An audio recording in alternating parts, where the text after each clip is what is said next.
కర్నూలు జిల్లాలో చాలా బాధాకరమైనటువంటి సంఘటన. ఎందుకంటే టీఎం రమేష్ అనే వ్యక్తి ఒక వ్యక్తి కాదు, ఆయన దళిత గిరిజన బహుజనుల ఉద్యమాల్లో సమస్యల మీద ఒక ఉద్యమ నాయకుడిగా అనేక ఏళ్లుగా పోరాటం చేస్తుంటే దాన్ని చూసి ఓర్చుకోలేని కొంతమంది దుండగులు దుర్మార్గులు ఏకమై కుట్ర పన్ని అతి కిరాతకంగా ట్రాక్టర్తో గుద్ది చంపడం అనేది కూడా చాలా బాధాకరంగా, ఇది ఒక దుర్మార్గం చర్యగా ఖండిస్తూ దళిత గిరిజన సంఘాల జేఏసీగా మేము ఆ కుటుంబానికి అండగా ఉంటామని చెప్పి తెలియజేసుకుంటున్నాం. సోదరులారా, గమనించాలి, ఈ కర్నూలు జిల్లాలోనే కాదు యావత్తు తెలుగు రాష్ట్రాల్లో దళిత గిరిజనులనే టార్గెట్ చేసుకొని అత్యంత కిరాతకంగా హత్యలు చేస్తూ అత్యాచారాలు చేస్తూ పోతున్నటువంటి ఈ దుర్మార్గులకు అడ్డుకట్ట వేసే బాధ్యత ఈ ప్రభుత్వాలకు లేదా అని చెప్పేసి మేము అడుగుతున్నాం. ఆ క్రమంలోనే దళిత గుండమ్మని ఒక దళిత మహిళ అనే కనికరం జాలి లేకోకుండా ట్రాక్టర్తో తొక్కించి చంపారే, ఆ రోజు హోంమంత్రి మాట్లాడలే. మరియు అలాగే చిప్పగిరిలో లక్ష్మీనారాయణని కూడా అదే రీతిలో హత్య చేస్తే దాని విషయం మాట్లాడలే. మరి టీఎం రమేష్ గారిని కూడా అదే రకంగా చంపితే ఇప్పటికీ మాట్లాడలేదు. మరి ఇంకొకటి, ఇప్పుడున్నటువంటి ఈ రిజర్వ్ బాబాసాహెబ్ అంబేద్కర్ రాజ్యాంగంలో ఎమ్మెల్యేలు మంత్రులైనటువంటి తెలుగుదేశం కానీ వైఎస్ఆర్ కానీ జనసేన కానీ బీజేపీ కానీ ఏ పార్టీలో నాయకులు కానీ ఎవరూ మాట్లాడరు. అంటే భారత రాజ్యాంగ రిజర్వేషన్లో మంత్రి పదవులు ఎమ్మెల్యే పదవులు పొందుతారు, వాళ్ళ దళిత గిరిజనుల మీద జరుగుతున్న దాడులు దౌర్జన్యాలు అత్యాచారాలు కనిపించవు. నిన్నటి దినం చూడండి, ఇది సందర్భం కాకపోయినా బాధతో ఆవేదనతో దుఃఖంతో మాట్లాడుతున్నటువంటి మాటలు ఏమంటే చంద్రబాబు నాయుడు గారిని అగౌరవపరిచినారంట, దుర్భాషలు ఆడినారంట. ఈ దళిత గిరిజనులకు సంబంధించిన ఎమ్మెల్యేలు మంత్రులు ఆ పార్టీల్లో పనిచేసే నాయకులు బూట్లు చూపిస్తున్నారు.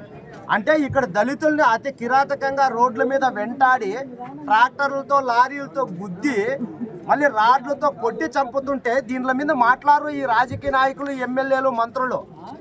వాళ్ళంతా చంద్రబాబు నాయుడుకు భజన చేసేదో జగన్మోహన్ రెడ్డికి వంతు పాడేదో దీంట్లో మునిగిపోతున్నారు తప్ప ఈ దళిత గిరిజన మహిళలపై కానీ లేదంటే దాడులు దౌర్జన్యాలు హత్యలు చేసే వాళ్ళ గురించి మాట్లాడకపోవడము చాలా సిగ్గుచేటు.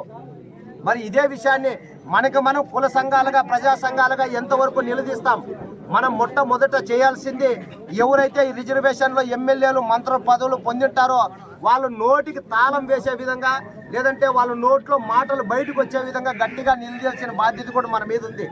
ఎందుకంటే దళిత గిరిజనులకు సమస్యలు వస్తే అన్యాయాలు జరిగితే కుల సంఘాలే మాట్లాడాలి, రాజకీయ పార్టీలకు సంబంధం లేదు. రాజకీయ పార్టీలేమో రాజకీయ నాయకులకు ఒత్తాసు పలకాలి. మరి ఎంతకాలం ఈ రకంగా?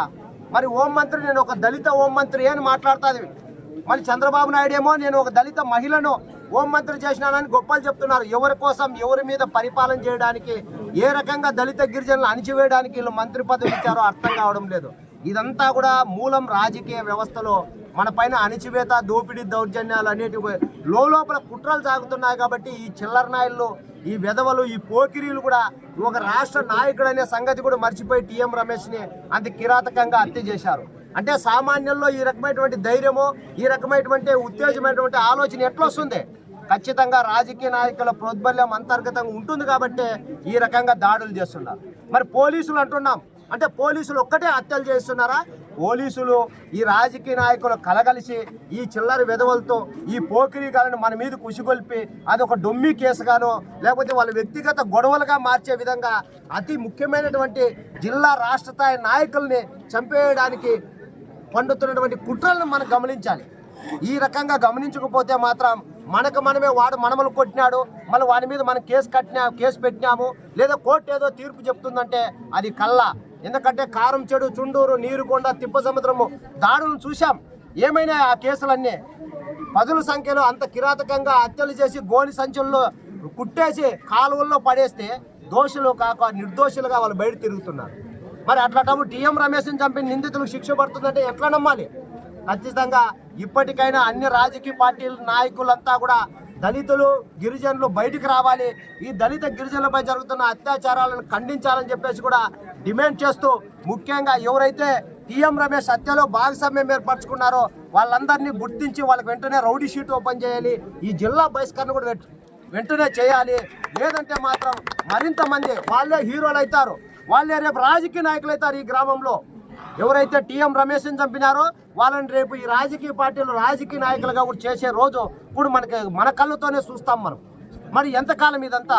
కాబట్టి వాళ్ళు అన్నిటికీ అనర్హులుగా గుర్తించి వాళ్ళ రౌడీ షీట్ ఓపెన్ చేసి ఈ జిల్లా బహిష్కరణ చేస్తూ, మరియు ఎవరైతే ఆ కుటుంబంలో ఉన్నారో వాళ్ళకి ప్రభుత్వం నుంచి వచ్చే ఎక్స్గ్రేషియా వెంటనే ఇచ్చి ప్రభుత్వ ఉద్యోగం కూడా ఇవ్వాలి.